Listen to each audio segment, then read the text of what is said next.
Hello student. आज की class में हम बात करेंगे उदासीन वक्र के बारे में। बात करते पिछली कक्षा के बारे में। तो पिछली कक्षा में हमने एक उपयोगिता के बारे में पढ़ा था, उपयोगिता की विचारधारा के बारे में पढ़ा था, उसके प्रकार के बारे में पढ़ा था, और हमने एक सारणी और कुल और सीमांत उपयोगिता में संबंध पढ़ा था। तो आज हम पढ़ेंगे उदासीन वक्र। उदासीन वक्र इसे आईसी के यानी कि इनिशियल कर्व के नाम से भी जाना जाता है। इंग्लिश में इसे इनिशियल कर्व कहते हैं, तो इसे आईसी से प्रदर्शित करते हैं। इसके अन्य नाम होते हैं तटस्थ वक्र, अंदिमान वक्र, उदासीन वक्र और अधिमान वक्र के नाम से भी इसे जाना जाता है। क्वेश्चन आपसे ये पूछ जरूरी नहीं कि क्वेश्चन आपसे ये पूछे उदासीन वक्र किसे कहते हैं या अधिमान। क्वेश्चन आपसे कुछ भी पूछ सकता है कि वो आपसे इसका कुछ भी नाम लेके आपसे क्वेश्चन पूछ सकता है, तो इसका मतलब क्या है, वो आपसे उदासीन वक्र के बारे में ही पूछ रहा है। बात करते हैं हम परिभाषा के बारे में। परिभाषा क्या है उदासीन वक्र की। तो दो वस्तुओं का ऐसा संयोग जिन पर उपभोक्ताओं को समान संतुष्टि प्रदान करते हैं। दो वस्तु का ऐसा संयोग जिन पर उपभोक्ता को क्या प्रदान होती है, समान संतुष्टि प्रदान होती है। ऐसा वक्र जो ये प्रदर्शित करे वो क्या कहलाता है, उदासीन वक्र कहलाता है। उदाहरण के लिए परिभाषा अगर आपको समझ में नहीं आए तो इसका एक उदाहरण समझ सकते हैं।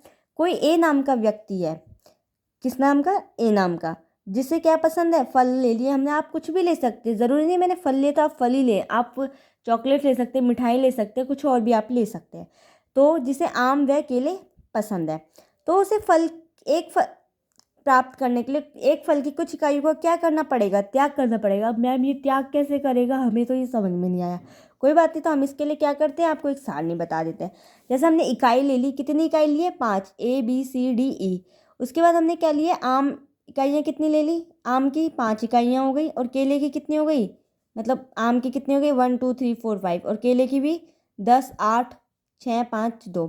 तो अब हम देखेंगे कि जब हमने इसको बनाया है, वो इकाइयाँ कितनी ले ली, आम की इकाइयाँ कितनी हो गई, 5 हो गई, और केले की इधर वाई साइड आ गई। तो आम जब एक केले की एक सॉरी आम की 1 इकाई थी, तो केले की कितनी थी हमारे पास, 10 थी। जब हमने केले की 1 इकाई बढ़ा दी, तो हमने आम की कितनी इकाई घटा दी, 2 घटा दी, तो आम कितनी रह गई, 8 रह गई। जब हमने केले की 3 कर दी, तो आम की कितनी रह गई, 6 कर दी। जब हमने केले की 4 कर दी, आम की कितनी कर दी, 5 कर दी, और जब आम की 5 कर दी तो केले की कितनी कर दी हमने, 2 कर दी। मतलब इसमें हमें क्या बताया गया है कि अगर कोई हमसे हमारी 2 फेवरेट चीज़ पूछे, तो अगर हम कहें कि भाई नहीं मैं तो दोनों खा सकता हूँ, भाई तुम तो दोनों खा सकते हो, लेकिन तुम्हें सबसे ज़्यादा क्या पसंद है, तो वो इंसान जैसे कन्फ्यूज़न में हो जाए या वो कुछ नहीं बता पा रहा, तो हम क्या करते हैं, उसकी इकाइयाँ ले लेते हैं और उस पर एक एक्सपेरिमेंट कर सकते हैं। तो इस प्रकार हम बता सकते हैं कि जो इसका उदासीन वक्र का ढाल होता है वो कैसा हो रहा है, गिरता हुआ हो रहा है, यानी कि ऋणात्मक हो रहा है। उपरोक्त चित्र व सारणी से स्पष्ट हम समझ सकते हैं कि दो वस्तु के संयोग से संतुष्टि प्राप्ति के लिए हमें क्या करना पड़ेगा, एक वस्तु का त्याग करना पड़ेगा। मैंने आपको पहले बताया, मैंने यहाँ पे आम केला लिया है, आप और कोई फल ले सकते हैं, चॉकलेट ले सकते हैं, या और कोई आप और कोई भी चीज़ ले सकते हैं। ठीक है, समझ में आया आपको उदासीन वक्र। उदासीन वक्र क्या होता है, इसे तटस्थ वक्र के नाम से भी जाना जाता है। कहते किसे, दो वस्तुओं के ऐसे संयोगों को जिसमें क्या होता है, उपभोक्ता को समान संतुष्टि प्राप्त हो, तो वो क्या कहलाती है, उदासीन वक्र कहलाती है। अब उदासीन वक्र की विशेषता की बात करें तो इसका ढाल कैसा होता है, ऋणात्मक होता है। जैसे आप देख लीजिए, इसका ढाल कैसा हो रहा है, ऋणात्मक हो रहा है, यानी कि गिरता हुआ हो रहा है। ये एक दूसरे को कभी प्रदर्शित नहीं करते हैं। मैं यहाँ पे प्रतिच्छेद लिखना चाह रही थी, गलती से मैंने प्रदर्शित लिख दिया है, प्रतिच्छेद आएगा यहाँ पे, कि ये एक दूसरे को कभी क्या नहीं करते हैं, प्रतिच्छेदित नहीं करते हैं। तो यानी कि कभी भी एक दूसरे को क्या नहीं करेंगे, काटेंगे। उच्च अधिमान वक्र, यानी कि जितना ऊंचा तटस्थ वक्र जितना ऊंचा होगा ना, उपभोक्ता को संतुष्टि क्या होगी, उतनी ज़्यादा होगी। तो जैसे देखिए, जब केले की 10 इकाइयाँ थी तो आम की कितनी थी, 1 थी, तो केले की कितनी थी, 10 थी। तो सबसे ज़्यादा इकाइयाँ किसके पास आई है, एक के पास आई है। मतलब एक को क्या मिला, 10 तो केले मिल गए, और एक क्या मिल गए, आम मिल गया। तो इसलिए तो समझ में आया आपको। अब आज हमने क्या क्या पढ़ा है, उदासीन वक्र किसे कहते हैं, इसे आईसी से प्रदर्शित करते हैं।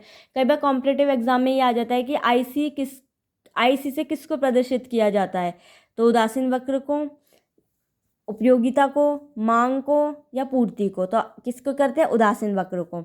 उदासीन वक्र का अन्य नाम क्या होते हैं, तटस्थ वक्र, अधिमान वक्र और अंदिमान वक्र होते हैं। ठीक है, क्वेश्चन कॉम्पिटिटिव एग्जाम में कई बार पूछ चुका है ये। तो और परिभाषा मैंने आपको बता दी, दो वस्तुओं का ऐसा संयोग जिन पर क्या कहता है, उपभोक्ता को क्या होती है, समान संतुष्टि प्राप्त होती है, लेकिन उसके लिए हमें क्या करना पड़ेगा, वस्तु की एक इकाई का हमें त्याग करना पड़ेगा। बात करते हैं इसकी विशेषता के बारे में। इसका ढाल कैसा होता है, ऋणात्मक होता है। ये एक दूसरे को कभी क्या नहीं करती है, प्रतिच्छेद नहीं करती है। उच्च अधिमान वक्र, जितना अधिमान वक्र जितना ऊंचा होगा वो क्या कहलाएगा, सॉरी, उपयोगिता को कितनी संतुष्टि प्राप्त होगी, उच्च संतुष्टि प्राप्त होगी। तो दोस्तों मिलते हैं अगले वीडियो के साथ। तो उससे पहले आप चैनल को like and share and subscribe ज़रूर कर दीजिए। धन्यवाद।